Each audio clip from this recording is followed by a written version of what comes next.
اعوذ باللہ من الشیطان الرجیم فَإِنْ آمَنُوا بِمِثْلِ مَا آمَنْتُمْ بِهِ فَقَدِ اهْتَدَوْا وَإِنْ تَوَلَّوْا فَإِنَّمَا هُمْ فِي شِقَاقٍ فَسَيَكْفِيكَهُمُ اللَّهُ وَهُوَ السَّمِيعُ الْعَلِيمُ۔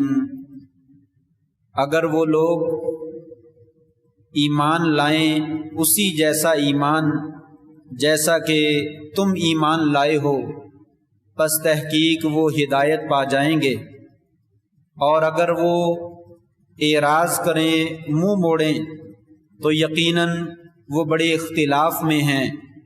اللہ تبارک و تعالی آپ کے لیے ان سے کافی ہو جائے گا، یقیناً اللہ تبارک و تعالی خوب سننے والے اور خوب جاننے والے ہیں۔ نہایت ہی عزت کے لائق سامعین محترم، سورہ بقرہ کی پہلے پارے کی آخری آیات میں سے میں نے ایک آیت تلاوت کی ہے، جس میں اللہ تبارک و تعالی نے نبی کریم صلی اللہ علیہ وسلم کے زمانہ کے کفار اور مشرکین کو یہ پیغام دیا ہے کہ اگر تم اسی طرح کا ایمان لاؤ جس طرح کا ایمان میرے نبی کے صحابہ لے کر آئے ہیں تو تمہارا ایمان قابل قبول ہے، تم ہدایت پر سمجھے جاؤ گے، اور اگر تم اس طرح کا ایمان نہیں لاتے ہو تو یقیناً تم ایک بہت بڑے اختلاف میں مبتلا ہو۔ اے نبی، گھبرانے کی ضرورت نہیں ہے، اللہ تبارک و تعالی آپ کو ان مشرکین اور کفار سے کافی ہو جائے گا، اس لیے کہ اللہ کریم کافروں کی اور مشرکین کی بالخصوص اور بالعموم پوری دنیا کے لوگوں کی باتوں کو، سازشوں کو، منصوبوں کو نہ صرف سننے والا ہے بلکہ بڑے خوبصورت طریقے سے وہ جاننے والا بھی ہے۔ اس آیت میں اللہ تبارک و تعالی نے لوگوں کے لیے صحابہ کرام کے ایمان کو معیار اور کسوٹی قرار دیا۔ لوگوں، اگر تم اسی طرح کا ایمان لاؤ جس طرح کا ایمان میرے نبی کے صحابہ لے کر آئے ہیں تو تمہارا ایمان قابل قبول ہے، وگرنہ تمہارا ایمان قابل قبول نہیں۔ سوال یہ پیدا ہوتا ہے کہ اللہ تبارک و تعالی نے صحابہ کرام کے ایمان کو معیار اور کسوٹی اور ترازو کیوں قرار دیا؟ آج کے خطبہ جمعہ المبارک میں اللہ کی توفیق سے اسی سوال کا جواب عرض کرنے کی کوشش کروں گا، اور یقیناً اللہ کی توفیق سے یہ موضوع آپ کے ایمان کی تر و تازگی، صحابہ کرام کی عظمت و اہمیت اور ان کی مقام اور ان کے شان و شوکت، اور صحابہ کرام کا اللہ اور اس کے رسول کے ساتھ کتنا گہرا تعلق تھا، ان چیزوں کے بارے میں اس کی وضاحت جو ہے وہ ہوگی۔ تو آئیے ذکر کرتے ہیں کہ اللہ تبارک و تعالی نے صحابہ کے ایمان کو معیار اور کسوٹی کیوں قرار دیا۔ اس ضمن میں 4 باتیں اللہ کی توفیق سے بیان کروں گا۔ ان میں سے پہلی بات کہ اللہ تبارک و تعالی نے قرآن مجید میں ہمیں یہ بتلایا ہے کہ میرے صحابہ پکے اور سچے ایماندار تھے، جس طرح کا وہ ایمان لے کر آئے ہیں کائنات میں نہ اس سے پہلے کوئی اس طرح کا ایمان لایا ہے اور نہ قیامت تک کوئی اس طرح کا ایمان لائے گا۔ اور یہ موضوع احادیث میں نہیں، تاریخ میں اور سیرت میں نہیں، قرآن مجید میں اللہ تبارک و تعالی نے خود بیان کیا ہے۔ مثلا سورہ حجرات، اس میں ایک آیت میں اللہ تعالیٰ فرماتے ہیں ان الذین یغضون اصواتهم عند رسول اللہ اولئک الذین امتحن اللہ قلوبهم للتقوی لهم مغفرۃ واجر عظیم۔ وہ لوگ جو نبی کریم صلی اللہ علیہ وسلم کی موجودگی میں اپنی آوازوں کو پست اور نیچا رکھتے ہیں، یہی وہ لوگ ہیں جن کے دلوں کو اللہ تبارک و تعالیٰ نے تقوی کے لیے منتخب کر لیا ہے، ان کا امتحان لے لیا ہے، ان کی آزمائش کر لی ہے اور جان لیا ہے کہ یہ تقوی کے لیے بہترین دل ہے۔ لہم مغفرۃ و اجر عظیم، ان کے لیے بہت بڑی بخشش بھی ہے اور بہت بڑا اجر بھی ہے۔ وہ کون لوگ تھے؟ جن لوگوں نے اپنی آوازوں کو نبی کریم صلی اللہ علیہ وسلم کے ہاں جو ہے وہ پست کر لیا تھا۔ اگر اسی پہ بات کروں تو سارا وقت گزر جائے، لیکن اشارہ کرتا چلا جاؤں گا۔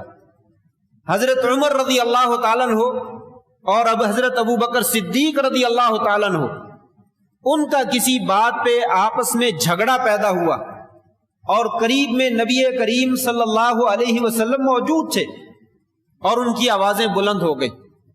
اللہ تبارک و تعالیٰ نے تنبیہ کی، اے مومنو اپنی آوازوں کو نبی کی آواز سے بلند نہ کرو وگرنہ تمہارے ایمان ضائع ہو جائیں گے۔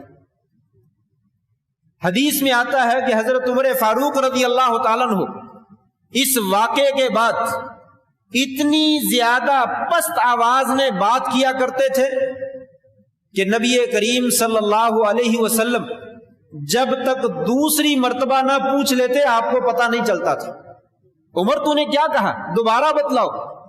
وہ اسی خوف سے کہ میرا کہیں عمل ضائع نہ ہو جائے، میرا ایمان ضائع نہ ہو جائے، آپ صلی اللہ علیہ وسلم کی موجودگی میں اتنی پست آواز کرتے کہ آپ کو دوسری مرتبہ پوچھنا پڑتا، عمر تو نے کیا کہا۔ یہ صحیح بخاری کی بات، اور قرآن مجید نے کہا کہ وہ لوگ جو اپنی آوازوں کو پست کرتے ہیں، اللہ تبارک و تعالیٰ نے ان کے دلوں کے تقوی کا امتحان جو ہے وہ لے لیا ہے اور انہیں تقوی کے اندر اعلیٰ معیار جو ہے وہ عطا فرما دیا ہے۔ ایک اور صحابی حضرت صاحب بن قیس بن شماس رضی اللہ تعالیٰ عنہ، بہت بڑے خطیب تھے زمانہ جاہلیت میں، ان کی آواز بڑی بھاری تھی، بہت بلند تھی، جب وہ آواز بات کرتے تھے تو ان کا لہجہ بلند ہو جاتا تھا۔ جب یہ آیتیں نازل ہوئی تو وہ اپنے گھر میں بیٹھ گئے اور کہنے لگے، ثابت تیرے تو عمل برباد ہو گئے، تیرا تو ایمان ضائع ہو گیا، تو برباد ہو گیا۔ نبی کریم صلی اللہ علیہ وسلم نے ان کو اپنی مجلس میں گم پایا تو آپ نے صحابہ سے پوچھا، ثابت کہاں ہے؟ کہا یا رسول اللہ وہ تو گھر میں بند ہو کر بیٹھ گئے۔ کہا نہیں، ان کو بلاؤ، ہوا من اہل الجنہ، ہوا من اہل الجنہ، میرا وہ صحابی اس کے عمل برباد نہیں ہے، وہ تو جنت والوں میں سے۔ یہ صحابہ کرام کا ایمان تھا، اپنی آواز بغیر کسی وجہ سے بھی اگر بلند ہو جاتی تو اس کو سمجھ سے کہ ہم نے شاید آپ صلی اللہ علیہ وسلم کی گستاخی کی، توہین کی ہے، کہیں ہمارا عمل نہ ضائع ہو جائے۔ آپ نے فرمایا یہ گستاخی نہیں ہے، یہ توہین نہیں ہے، طبی طور پر کسی کی آواز کا بلند ہو جانا یہ تو فطرتی طور پر ہے، آپ کے عمل ایسے ہیں، اللہ تعالیٰ نے ان کو قبول کر لیا اور آپ کے لیے جنت کے سرٹیفکیٹ جو ہے وہ عطا فرما دی۔ یہ ایمان تھی۔ ایک اور آیت ایمان کے بارے میں سورہ انفال میں ہے، اللہ تبارک و تعالیٰ فرماتے ہیں، والذین آمنوا وہاجروا وجاہدوا فی سبیل اللہ والذین آووا ونصروا اولئک هم المؤمنون حقا لهم مغفرۃ ورزق کریم۔ والذین آمنوا، وہ لوگ جو ایمان لائے، وہاجروا اور ہجرت کی، وجاہدوا فی سبیل اللہ، اللہ کے راستے میں جہاد کیا، والذین آووا ونصروا، وہ لوگ جنہوں نے اپنے مسلمان بھائیوں کو اپنے گھروں میں جگہ دی اور اپنے دین کی مدد کی، اولئک هم المؤمنون حقا، اللہ تعالیٰ فرماتے ہیں لوگوں یہی سچے اور پکے ایماندار ہیں، ان کے ایمان میں ذرہ برابر بھی شک نہیں کیا جا سکتا۔ اب آپ ہی بتلائیے نبی کریم صلی اللہ علیہ وسلم پر ایمان لانے والے کون لوگ ہیں؟ ہجرت کرنے والے کون لوگ ہیں؟ اللہ کے راستے میں، بدر میں، احد میں، صلح حدیبیہ کے موقع پر، غزوہ خندق میں، فتح مکہ کے موقع پر، غزوہ حنین میں، یرموک میں، تبوک میں، یہاں پہ جہاد کرنے والے کون لوگ ہیں؟ والذین آووا ونصروا، اور وہ لوگ جنہوں نے صحابہ کرام کو اپنے گھروں میں جگہ دی، یعنی انصار، مکے کے لوگ ہجرت کر کے مدینہ پہنچے تو مدینہ میں انہوں نے ان کو جگہ دی، ونصروا، اور دین کی مدد کی، رسول کی، صحابہ کی، اللہ کے قرآن کی، حدیث کی مدد کی، لوگوں یہ لوگ پکے اور سچے مومن ہیں، ان کے ایمان میں ذرہ برابر بھی شک نہیں کیا جا سکتا۔ اگر 5 فکرے ہیں، ان کے ایک ہی فکرے کو بیان کروں تو بہت دور تک جو ہے وہ چلی جائے، لیکن یہاں بھی میں تھوڑا سا اشارہ کرتا ہوں۔ آمن، ایمان لائے۔ تاریخ شاہد ہے سب سے پہلے مردوں میں سے ایمان لانے والے ابو بکر صدیق رضی اللہ تعالیٰ، عورتوں میں سے سب سے پہلی ایمان لانے والی آپ کی زوجہ محترمہ حضرت خدیجہ رضی اللہ تعالیٰ عنہ، بچوں میں سے سب سے پہلے ایمان لانے والے حضرت علی رضی اللہ تعالیٰ عنہ وارضاہ ہیں، اور غلاموں میں سے سب سے پہلے ایمان لانے والے حضرت زید رضی اللہ تعالیٰ۔ یہ لوگ پکے اور سچے ایمان ہیں، والذین آمنوا، جو ایمان لائے، وہاجروا، اور جنہوں نے ہجرت کی۔ کون ہجرت کرنے والے؟ اگر ایک آدمی کی بات کروں تو اس کے لیے پورے کا پورا جو ہے وہ جمعہ درکار ہے۔ صحابہ رومی رضی اللہ تعالیٰ کو کون نہیں جانتا؟ سلمان فارسی رضی اللہ تعالیٰ کو کون نہیں جانتا؟ حضرت ابو سلمہ رضی اللہ تعالیٰ کو کون نہیں جانتا؟ صحابہ رومی ہجرت کرنے لگے تو مشرکین مکہ راستے میں دیوار کھڑی کر کے کھڑے ہو، اے صہیب تجھے پتا ہے تو روم سے آیا تھا، تیرے پاس کوئی 1 روپیہ بھی نہیں تھا، تو نے یہاں پہ بزنس شروع کیا، یہاں پہ کاروبار کیا، ہمارے پیسے کمائے، آج تو ہجرت کرنا چاہتا ہے تو مکے کا پیسہ تو باہر نہیں لے کر جا سکتا۔ کہنے لگا تمہیں کیا چاہیے؟ کہا یہ اپنا پیسہ جو ہے یہاں پہ ہمیں رکھ دو، پھر ہجرت کرو۔ کہنے لگے سوائے بدن کے سطر کے میں نے جتنا پیسہ کمایا تھا سارے کا سارا ان کے حوالے کر۔ کوئی مکان تھا، کوئی جائیداد تھی، کوئی کاروبار تھا، کوئی دکان تھی، کوئی درم و دینار تھے، سارے پیسے انہوں نے مجھ سے وصول کر لیے۔ میں نے وہ پیسے دے کر ہجرت کے راستے کو اختیار کیا، صرف ٹاٹ باندھ کر، اپنا سطر چھپا کر نبی کریم صلی اللہ علیہ وسلم کے پاس حاضر ہوا۔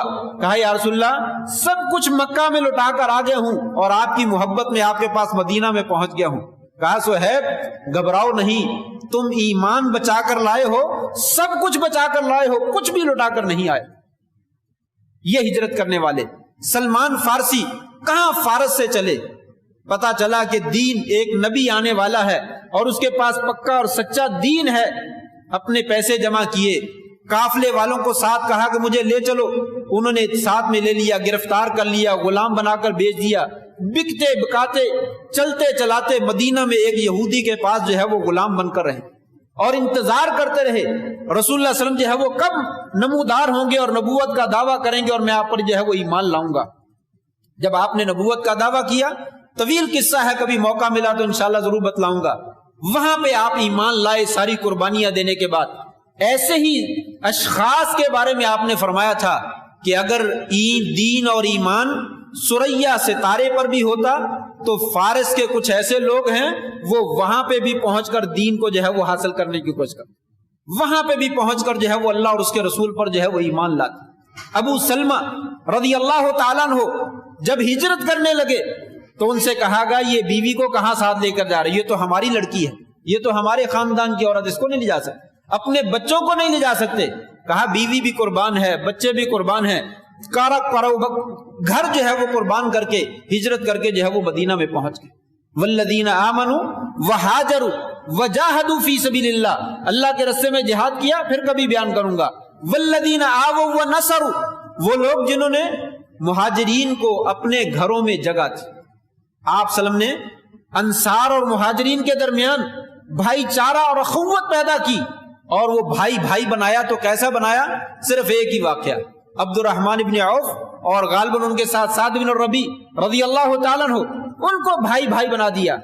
عبد الرحمن ابن عوف کے بھائی کہنے لگے عبد الرحمن تمہارے پاس مال نہیں ہے، یہ میرا مال ہے، یہ میں نے اس کے 2 حصے کر دیے ہیں، ایک تم لے لو، ایک کے ساتھ میں گزارا کر لوں۔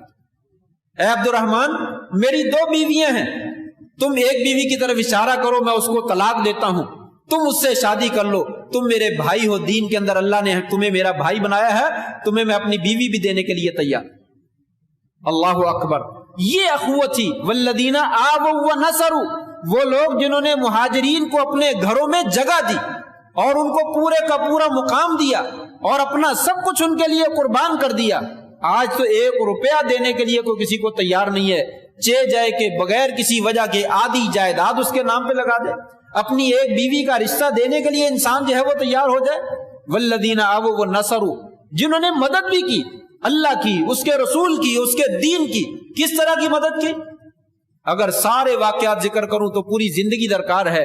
بدر کا مقام ہے، 313 لڑنے کے لیے نہیں نکلے، اسلحہ ساتھ موجود نہیں ہے، قوت نہیں ہے، اور اچانک جو ہے وہ سر کے اوپر لڑائی جو ہے وہ آ گئی ہے۔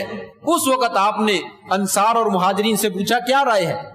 مہاجرین تو آپ کے ساتھی تھے، انہوں نے تو دل کھول کر کہا یا رسول اللہ ہم موسیٰ کے ساتھیوں کی طرح نہیں ہیں، جہاں بھی لے جانا چاہیں لے چلیں، ہم آپ کے ساتھ لڑنے کے لیے تیار ہیں۔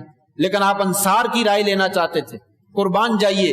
انصار میں سے سعد ابن معاذ رضی اللہ تعالیٰ عنہ، یہ وہی صحابی ہیں جن کے بارے میں آتا ہے جب فوت ہوئے اہتز لہ العرش، اللہ کا عرش بھی ہلنے لگا، ان کی موت کے اوپر اللہ کا عرش بھی حرکت میں آیا، اور آپ نے فرمایا اس کے جنازے میں اس کا پیچھا کرنے کے لیے 70,000 فرشتہ آسمان سے نیچے اترا، 70,000 فرشتہ آسمان سے زمین پہ آیا اور ان کے جنازے میں جو ہے وہ شریک ہوا۔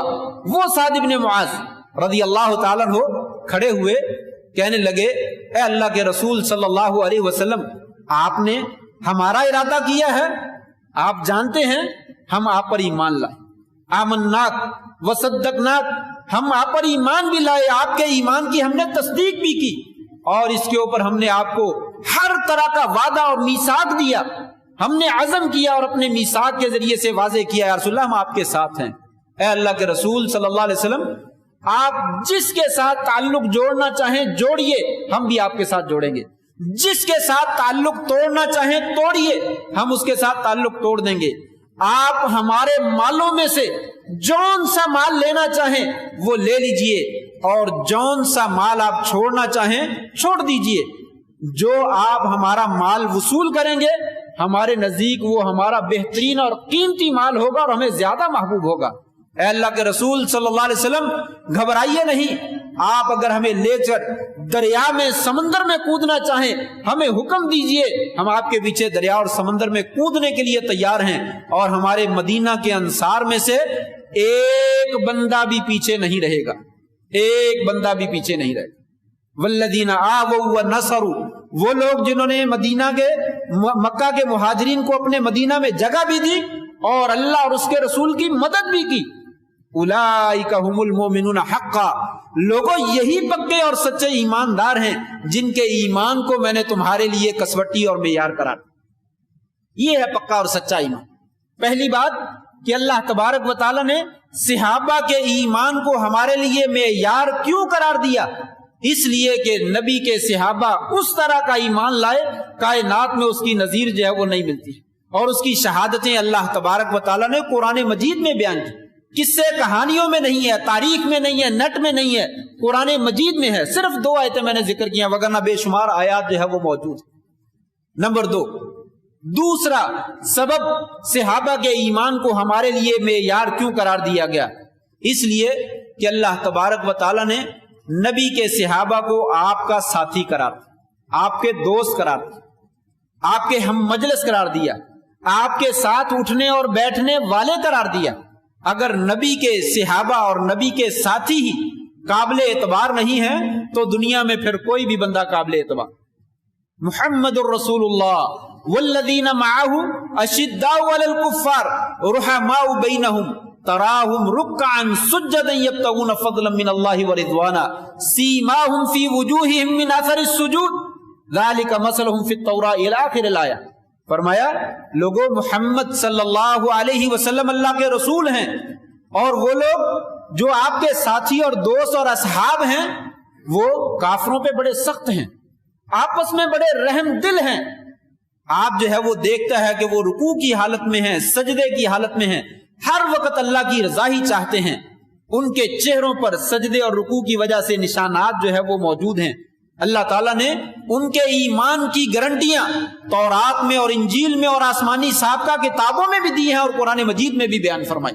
یہی لوگ جو ہے وہ پکے سچے اور ایماندار، یہ محمد صلی اللہ علیہ وسلم کے اصحاب ہیں، آپ کے ساتھی ہیں، جو ہر وقت سجدے اور رکوع میں رہتے ہیں، ہر وقت اللہ اور اس کے رسول کی رضا چاہتے ہیں، اور اپنے ساتھیوں کے لیے انتہائی مہربان۔ کتنے مہربان ہیں؟ والذین یؤثرون علی انفسہم ولو کان بہم خصاصہ، جو اپنی جانوں کو قربان کر کے اپنے بھائیوں کی ضرورت کو پورا کر دیتے۔ وہ قصہ تو آپ نے سن رکھا ہے کہ صحابی نبی کریم صلی اللہ علیہ وسلم کے مہمان کو گھر میں لے گیا، بیوی کچھ کھانے کے لیے ہے، کہا ایک بندے کا کھانا، کہا کوئی بات نہیں بچوں کو سلا دو، تم اور میں بھوکے گزارا کر لیں گے، اللہ کا مہمان جو ہے وہ پیٹ بھر کے کھانا کھا کے چلا جائے۔ دیا بند کر دیا، مہمان کے ساتھ منہ ویسے ہی ہلاتا رہا اور مہمان پیٹ بھر کے کھانا کھا کر چلا گیا۔ اپنے آپ کو بھوکا رکھا، اپنی بیوی کو بھوکا رکھا، اپنی اولاد کو بھوکا رکھا، اتنے زیادہ اپنے ساتھیوں کے لیے جانثار، اتنے زیادہ جانثار۔ اللہ کو یہ ادا اتنی پسند آئی، قرآن مجید کی آیت بنا کر قیامت تک کے آنے والے لوگوں کے لیے نمونہ بنا دیا۔ لوگوں، میرے نبی کے صحابہ وہ تو آپس میں انتہائی جانثار ہیں، وہ تو آپس میں شدید محبت کرنے والے ہیں، ان جیسی محبت دنیا کا کوئی انسان آپس میں جو ہے وہ کر کے دکھا ہی نہیں سکتی۔ یہ وہ ایمان ہے، یہ وہ معیار ہے کہ میرے نبی کے صحابہ جو ہیں یہ ساتھی ہیں نبی کے، اس لیے ایمان ان کا انتہائی مضبوط ہے۔ اس جیسا ایمان لاؤ، تمہارا ایمان قابل قبول ہے، اگر اس جیسا ایمان نہیں لاتے تو تمہارا ایمان ہی قابل قبول۔ تیسری وجہ کہ یہ لوگ نبی کریم صلی اللہ علیہ وسلم اور اللہ تبارک و تعالی اور اللہ اور اس کے رسول کا دین، اس کے ساتھ اتنی شدید محبت کرنے والے ہیں کہ اس کی دنیا میں کوئی نظیر اور مثال نہیں ملتی۔ یہ لوگ اللہ کے ساتھ، اس کے رسول کے ساتھ، اس کے دین کے ساتھ ایسی شدید محبت رکھتے ہیں کہ بعد میں آنے والے لوگ اس کی نظیر جو ہے وہ پیش نہیں کر سکتے۔ کیسی محبت کرتے ہیں یہ دیکھیے۔ حضرت عمر رضی اللہ تعالیٰ عنہ بدر کے قیدی آئے تو نبی کریم صلی اللہ علیہ وسلم نے مشورہ کیا، ابوبکر صدیق اور دوسرے صحابہ نے مشورہ دیا کہ آپ فدیہ لے کر چھوڑ۔ حضرت عمر رضی اللہ تعالیٰ کہنے لگے یا رسول اللہ نے یہ اللہ کے دشمن ہیں، اللہ کے رسول کے دشمن ہیں، صحابہ کے دشمن ہیں، ایماندار مومنوں کے دشمن ہیں، دین کو ان لوگوں نے جتنا نقصان پہنچایا ہے کسی نے نقصان نہیں پہنچایا۔ یا رسول اللہ جس بندے کا رشتہ دار ہے اس کے حوالے کرو، وہی اس کی گردن اڑا۔ یہ ایمان، میرا رشتہ دار میرے حوالے کرو، اس کی گردن میں اڑاتا ہوں۔ جو اللہ اور اس کے رسول کا دشمن ہے، اس کے دین کا دشمن ہے، وہ عمر کا رشتہ دار ہو ہی نہیں سکتا۔ میرا رشتہ دار میرے حوالے کرو، علی کا رشتہ دار علی کے حوالے کرو، ابوبکر صدیق کا رشتہ دار انہیں حوالے کرو، ہر کوئی اپنی اپنی گردنیں اڑا۔ جب اس فیصلے کے خلاف عمل ہوا تو اللہ تعالیٰ نے آسمان سے وحی نازل فرما دی، لولا کتاب من اللہ سبق لمسکم فیما اخذتم عذاب عظیم۔ اگر پہلے سے لکھا ہوا نہ ہوتا تو آج عذاب نازل ہوتا۔ جو ایمان کا مظاہرہ عمر نے کیا ہے، یہی ایمان اللہ تبارک و تعالیٰ کو قابل قبول ہے، اس کے علاوہ کوئی ایمان قابل۔ ابو بکر صدیق رضی اللہ تعالیٰ عنہ غزوہ بدر، عبد الرحمن ابن عوف، عبد الرحمن ابن ابی بکر ان کے بیٹے غزوہ بدر میں مسلمان نہیں ہوئے، جنگ ختم ہو گئی۔ ابو بکر صدیق رضی اللہ تعالیٰ اور عبد الرحمن دونوں آپس میں بیٹھے ہوئے کہنے لگے، عبد الرحمن کہنے لگا ابا جان بدر کی لڑائی میں آپ میری تلوار کے نیچے کتنی مرتبہ آئے، میں نے ابو سمجھ کر چھوڑ دی، قربان جائیے۔ ابو بکر صدیق رضی اللہ تعالیٰ کہنے لگے بیٹا چلو اچھا ہوا تم نے چھوڑ دیا، اگر تم میری تلوار کے نیچے ایک مرتبہ بھی آ جاتے میں اللہ کے دشمن کو، رسول کے دشمن کو اور دین کے دشمن کو کبھی بھی معاف نہ کر، چاہے وہ میرا بیٹا ہی کیوں نہ ہو۔ لا تجد قوم یؤمنون باللہ والیوم الآخر یوادون من حاد اللہ ورسولہ ولو کانوا آباءہم او ابناءہم او اخوانہم او عشیرتہم۔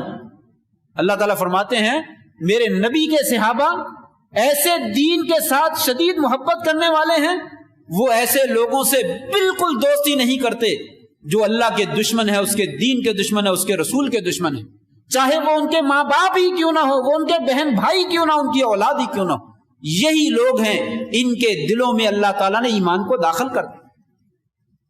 یہ تیسری وجہ ہے کہ نبی کے صحابہ دین کے ساتھ، اللہ کے ساتھ، رسول کے ساتھ اتنی شدید محبت کرتے تھے کہ اپنا گھر بار سب کچھ جو ہے وہ قربان کر دیتے۔ وقت بڑی تیزی کے ساتھ سمٹ رہا ہے، میں تو بہت ساری باتیں کرنا چاہتا تھا لیکن چوتھی اور آخری بات بھی ذکر کروں تاکہ بات ختم ہو جائے۔ چوتھی بات، اللہ تعالیٰ نے صحابہ کے ایمان کو ہمارے لیے معیار کیوں قرار دیا؟ اس لیے کہ نبی کے صحابہ نے اللہ کے رسول کی اطاعت کا وہ نقشہ کھینچا جو قیامت تک کوئی دنیا کا انسان جو ہے وہ کھینچ کے دکھا نہیں سکتا۔ مصور کھینچ وہ نقشہ جس میں یہ صفائی ہو، ادھر فرمان محمد ہو، ادھر گردن جھکائی ہو، یہ نقشہ صحابہ کرام نے پیش کیا. حضرت عمر رضی اللہ تعالیٰ عنہ حجر اسود کے سامنے آئے, کہا ہے پتھر مجھے معلوم ہے تو پتھر ہے, کسی کو نفع و نقصان نہیں پہنچاتا, اللہ کی قسم اگر میں نے تجھے, ٹھیک ہے تو جنت کا پتھر ہے, تو جنت کا پتھر ہے, لیکن اگر میں نے تجھے اپنے پیارے محبوب نبی کریم صلی اللہ علیہ وسلم کو تجھے بوسہ دیتے ہوئے نہ دیکھا ہوتا, میں تجھے کبھی بوسہ نہ دیتا. تو چومنے کے لائق کیوں ہے؟ اس لیے کہ تجھے میرے نبی نے چوما ہے. میں تجھے بوسہ اس لیے دیتا ہوں کہ میرے نبی نے تجھے بوسہ دیا, اس لیے بوسہ نہیں دیتا کہ تو جنت کا پتھر. میں تو اپنی نبی کی اقتداء میں تجھے جو ہے وہ بوسہ دیتا. کتنے واقعات ذکر کروں. صحابہ کرام نبی کریم صلی اللہ علیہ وسلم جوتے پہن کر نماز پڑھ رہے ہیں. جوتا پہن کر بھی نماز پڑھی جا سکتی ہے اگر جوتا جو ہے وہ پاک اور صاف. اور اس زمانے میں کچی جگہ ہوتی تھی اور مسجدیں کچی ہوتی تھی, تو آپ بھی جوتا پہن کر نماز پڑھا رہے تھے اور جوتے میں صحابہ کرام نماز پڑھ رہے تھے. آپ نے نماز کی حالت میں جوتا اتارا, صحابہ کرام نے نماز کی حالت میں اتارا. نماز سے فارغ ہوئے تو آپ نے پوچھا میرے صحابہ تم نے جوتا کیوں اتار دیا؟ میرے جوتے میں تو گندگی لگی تھی, مجھے تو جبریل نے کہا اے اللہ کے رسول آپ کا جوتا پاک نہیں ہے, اسے اتار دیجئے. میں نے نماز کی حالت میں اتار دیا. تم نے کیوں اتارا؟ جوتے میں نماز پڑھ لیا کرو. صحابہ کہنے لگے یا رسول اللہ ہمیں نہیں معلوم گندگی تھی یا پاکیزگی تھی, ہم نے تو اپنے محبوب کو دیکھا, اس نے جوتا پہن کر نماز پڑھی, ہم نے بھی جوتے پہن لی. ہمارے محبوب نے جوتا اتار دیا, نماز کی حالت میں اتار دیا, ہم نے بھی جوتا اتار. ہم تو اپنے پیارے کا عمل دیکھتے ہیں کہ ہمارے نبی کا عمل کیا ہے, جو وہ عمل کرتا ہے اس کے لیے جان کا نذرانہ پیش کرنے کے لیے تیار ہو جاتا. مصور کھینچ وہ نقشہ جس میں یہ صفائی ہو, ادھر فرمان محمد ہو, ادھر گردن جھکائی ہو صلی اللہ علیہ وسلم. صحابہ کرام اس طریقے سے اپنی گردن جو ہے وہ آپ صلی اللہ علیہ وسلم کے حکم پر, آپ کے عمل پر, آپ کے اشارے پر جھکا دیا کرتے تھے. یہ جذبہ تھا جس کی بنا پر اللہ تبارک و تعالیٰ نے صحابہ کرام کے ایمان کو ہمارے لیے ایمان اور معیار اور کسوٹی جو ہے وہ قرار دیا. اللہ سے دعا ہے اللہ تبارک و تعالیٰ ہمیں بھی نبی کے صحابہ جیسا ایمان نصیب فرمائے, اور نبی کے صحابہ سے وہی محبت جو اللہ تعالیٰ نے کرنے کا حکم دیا ہے, سچی محبت اور سچی عقیدت جو ہے وہ نصیب فرمائے. اور قیامت کے دن اللہ تبارک و تعالیٰ ہمارا ساتھ بھی نبی کے صحابہ کے ساتھ فرما دے. وآخر دعوانا ان الحمد للہ رب العالمین.